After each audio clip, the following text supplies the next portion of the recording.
Hey everybody, welcome to the live stream tonight, my impromptu live stream.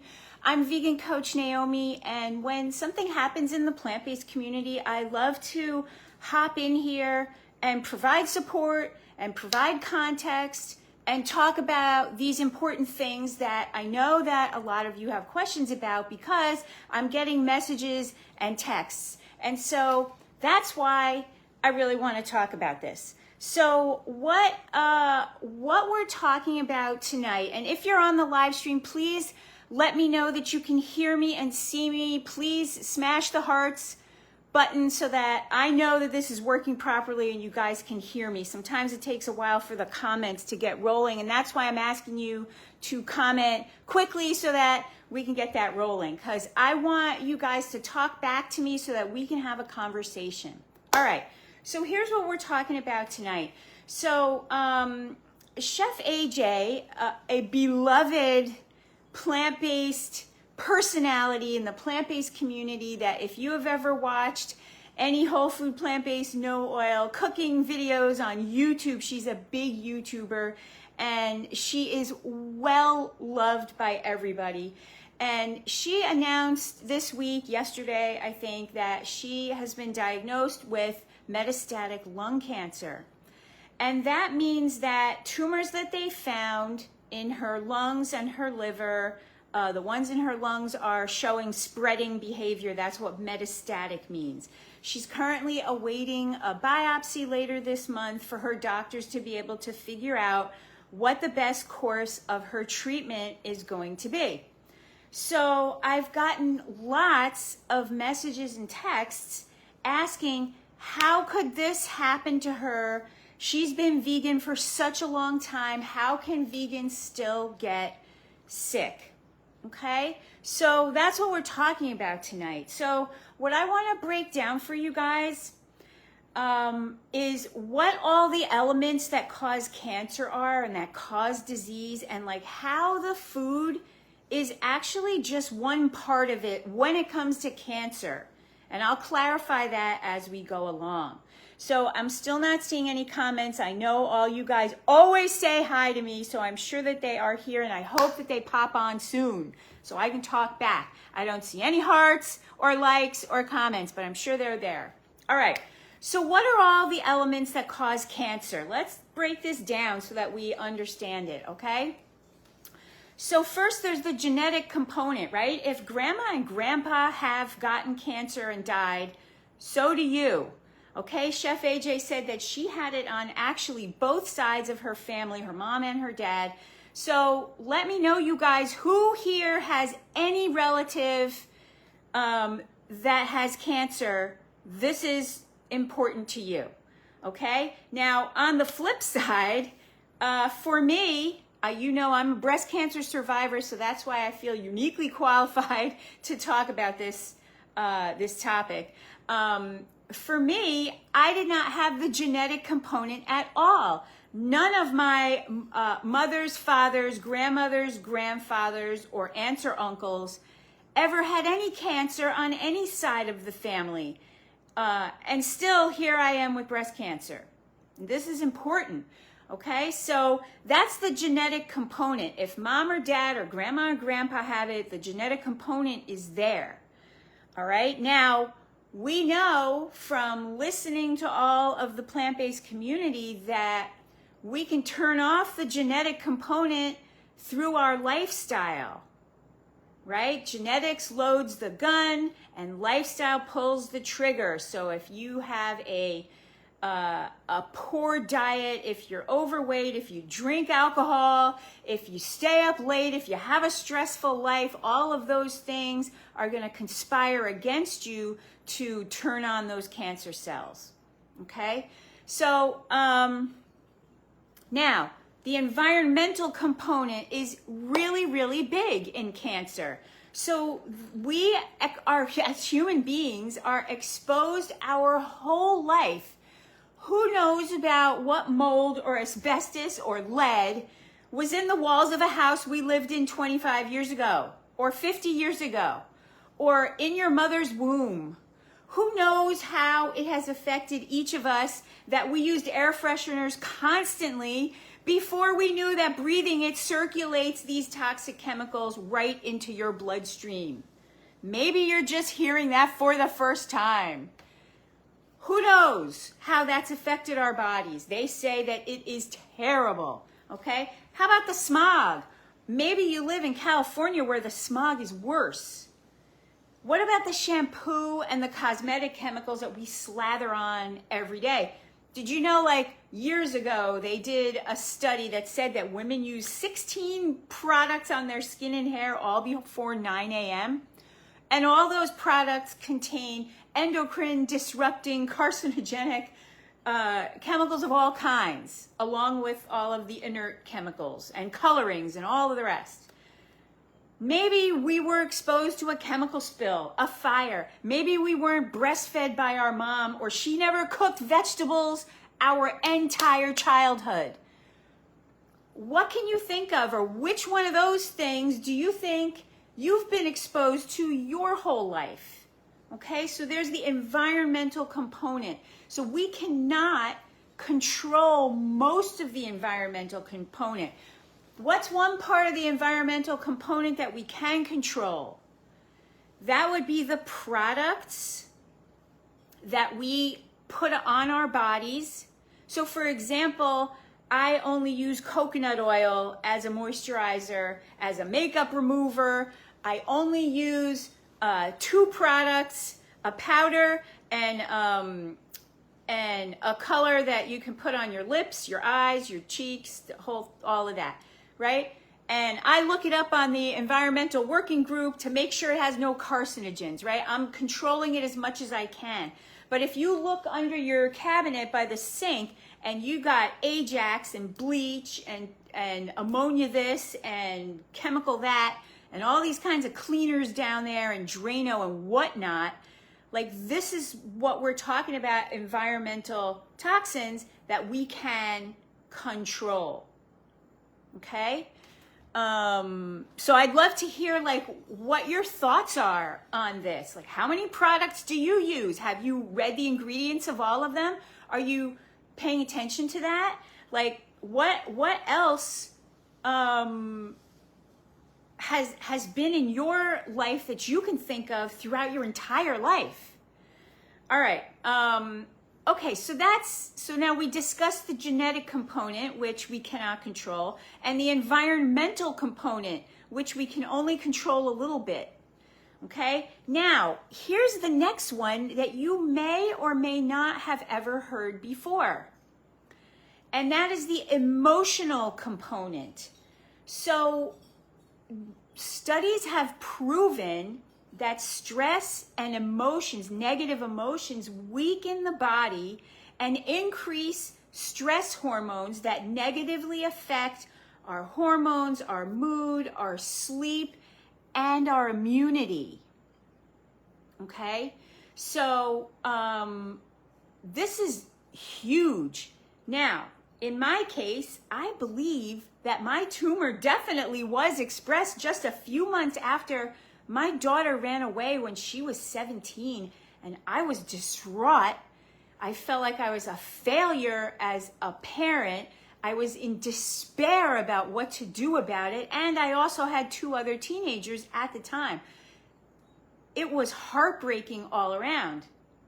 Now, what they also say when talking about emotions and cancer, that breast cancer on the left side, and let me know if you've ever heard this before, breast cancer on the left side represents a mother wound or heartbreak having to do with mothering in either direction. So my mother or my daughter. Breast cancer in the right breast has to do with love, romantic love. So husbands and friends and heartbreak in that situation. But heartbreak about mothering is what is represented by a tumor forming in the left breast. So I'm an adopted child, and then I had a problem mothering my own daughter, and so I 100% believe that, and I'm also 100% can improve my emotional stability and my emotional IQ and how I handle things. Okay, so that is something that I can work on. Okay, I can control that now that I know about it.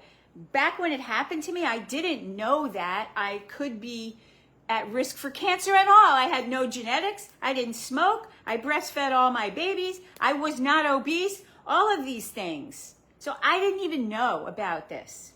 All right, that's the emotional component. And then we have the lifestyle components. So this is the thing that we 100% have control over. Food, exercise, fresh air, risky substances like alcohol, sleep, stress, and our relationships, like avoiding loneliness. Okay, we can 100% control these lifestyle components. And as part of those lifestyle components, one of them, which this group is focused on, which is losing the weight. If you're carrying around extra weight. For me, I was about 30 pounds overweight my entire adult female life before I had cancer. And I just thought that I was big boned. Let me know if you think that about yourself. I thought that there was nothing else I could possibly do except starve myself and crazy insanity workouts. And I thought that that was just all there was to do about it. So now losing the weight is so important for me. I ended up losing 42 pounds, and I've kept that off for the past 10 years since I had the cancer. And this also reduces your cancer risk from estrogen-fed reproductive cancers like breast cancer, ovarian cancer, and uterine cancer. Okay? And here's why. And you may have never heard this before. Fat cells, excess fat cells, produce excess estrogen. And that's why it's so important for cancer survivors, especially those with a genetic predisposition, to lose the weight. Not to mention that that being overweight is stage 1 of every other disease, heart disease, diabetes, all of them, because the extra fat all over your body and your cells is causing an inflammatory response everywhere. So wherever your body is weak, it's going to cause a problem there. For some of you, it's your blood vessels, and you're going to have high blood pressure or high cholesterol. It's going to build up in your arteries. For others of you, it's going to build up over here in the stomach. You're going to have all this visceral fat, and it's going to gum up the cells that are storing fat where it doesn't belong, and your cells are not going to be able to use insulin properly to let glucose in when you eat food, and this is going to cause high glucose levels, which is responsible for prediabetes and type 2 diabetes. Some of you are just going to have chronic pain everywhere. Your joints and your muscles are going to be tight and in pain. Some of you are just going to be hugely fat and on the tipping point of all of these conditions. And some of you are going to be on the tipping point for cancer. So it's wherever your body is weakest. So cancer corresponds with immunity because, and you might have heard this in Chef AJ's video, the doctor that she had on there explained that we have, human beings, you may have heard this before, human beings have cancer cells floating through the body every single damn day. And it's our body's job to kick them out. And it's the food's job, especially antioxidants, to neutralize any kind of components and compounds in the blood that are harmful and to kick them out. Now, when we have a weakness in our immunity, that's how cancer can get in. So that's how this is all related. So you see now that food is just one little part of what is creating the perfect situation in your body that allows a tumor to grow or not.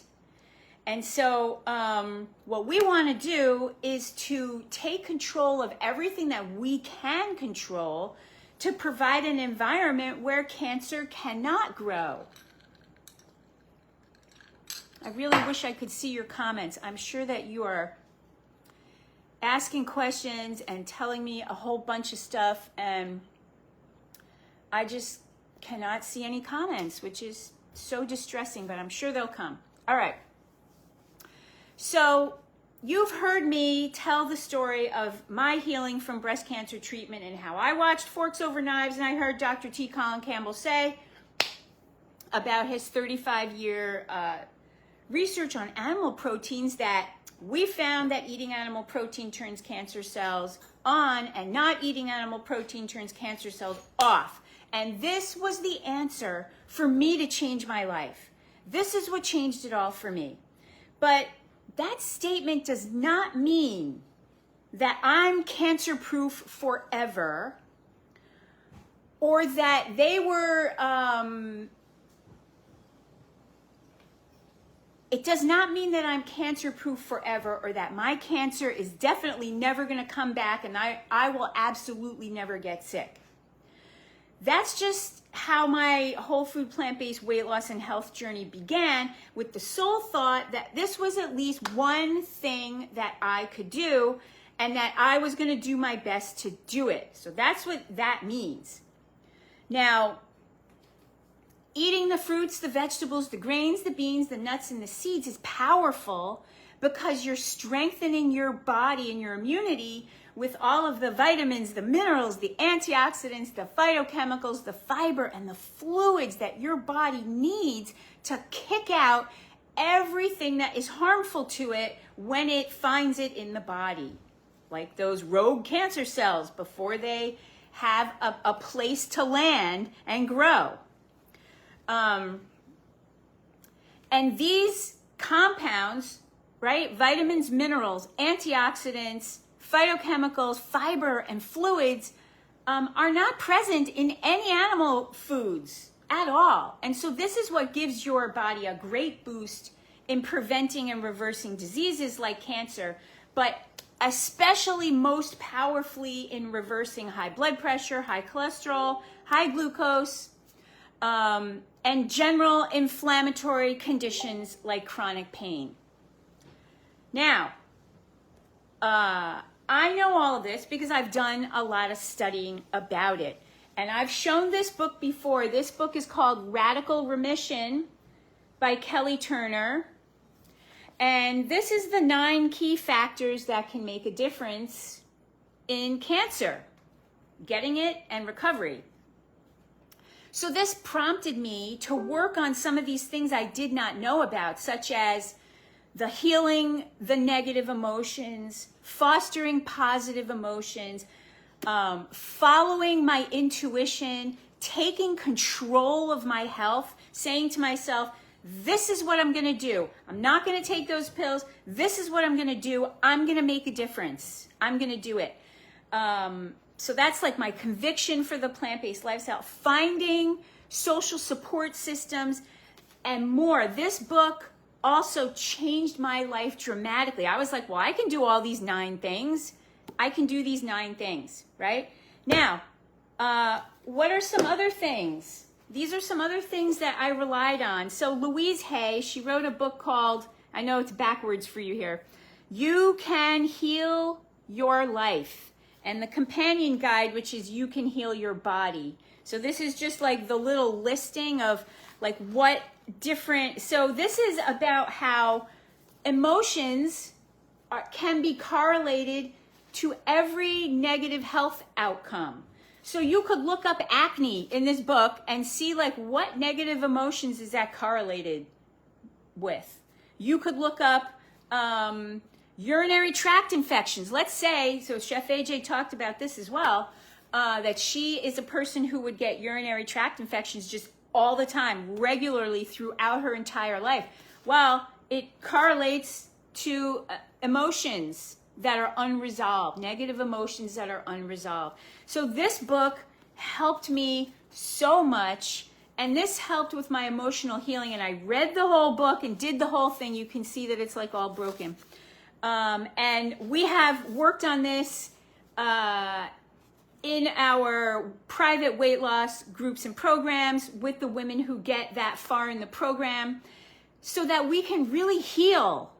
Okay, obesity is also a many-faceted disease that is caused by negative emotional states that happened a long, long goddamn time ago. And we need to learn how to heal that. Okay, so this is just so powerful. Now, if it were me with my cancer back, I would be 100% with the green smoothies and the raw food just all day long. I would go further. I would change my lifestyle even further. And here's yet another one where I learned about the emotional effect of negative emotions on health. And this book is called Why People Don't Heal and How They Can. And this is by a brilliant woman named Carolyn Myss, who we also do some work with in my private groups and programs. And these books, all of these books are part of the Next Level Vegan Book Club. And once you go through the 12-week program and you're losing weight steadily, then we start focusing on how you can heal all of these things and create a life that you love, that you don't need to escape from in a bag of chips. And this is what that's all about. So we can never be 100% sure about cancer. We can never definitively know that cancer is not going to come. We can only choose to live in the best way that we can. And if we know we have risk factors, right, then we may want to take steps to improve the things we can improve. So that's your environmental toxin exposure, the food that you eat, risky substances like alcohol. So for example, every oncologist will say no amount of alcohol is safe for a cancer survivor. And you know why that is? Because alcohol causes cancer in the 8 places it touches as it moves through the human body. Every place it touches, it's carcinogenic.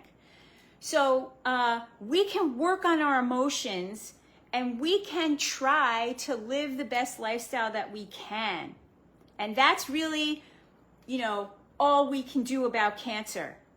However, we can definitively cure high blood pressure, high cholesterol, high glucose, type 2 diabetes, prediabetes, and heart disease, right? We can definitely do that eating in a way while losing weight in a way that we love. And we're doing that every day in my new Plants Over Pills program. And now is a great time for you to join. So if that's you, if you've been watching my emails, if you've been watching the posts, if you've been watching the success stories of these women in the group, I want you to comment Plants Over Pills if you've been thinking about joining. And if you want me to reach out to you with the details, and let's get you signed up and let's get you moving in the right direction. Because also what comes with being overweight and on medications is the fear of getting sick and something worse happening, like that downward health spiral. And we can also alleviate that fear. So cancer can come back, but I'm not afraid of it anymore. I'm not afraid. I'm doing everything that I feel that I can to heal myself, to be aware of these things, of those negative emotions and stress and the food, and I make conscious choices about environmental toxins. Like, for example, my husband can't read Spanish, and he is not in the habit of like reading everything on the toilet paper, and by accident he bought this toilet paper and it was like smelly, like perfumey, and I could smell it immediately. I opened up the package and I do not want to put that on my mucous membranes, right? I don't want to let that in. I have heard that if you smell it, it's in your bloodstream. And I don't want to put it on those delicate areas where it could just get right into my body. So I had to show him like on the packaging, like, so today it happened. And this is part of standing up for yourself. A lot of you might be like, oh, well, he went shopping for me, so I'm not going to make a fuss. I'm just going to use the toilet paper. No, I donated that toilet paper out of here to a church. And no, I'm going to show him how to look at the label and how to make the choices. Okay, so that's what we're talking about here. And I just want you to know that you are all health warriors, and you are all interested in learning more, and you're always growing, and that's what we're doing in this group. And that's what I love most about being on these live streams with you. Now, I couldn't see any of the comments. I'm sure there were a million, but as soon as I get off of the live stream, I am then going to go back through the comments and reply personally to all of you, because I love you all so much. And I hope that this live stream, I hope that this like quelled your fears, but also put a little bug in your ear about what else you can do to improve your life and your health. All right? Because that's what we're doing here. All right, everybody. Have a wonderful, wonderful rest of your day.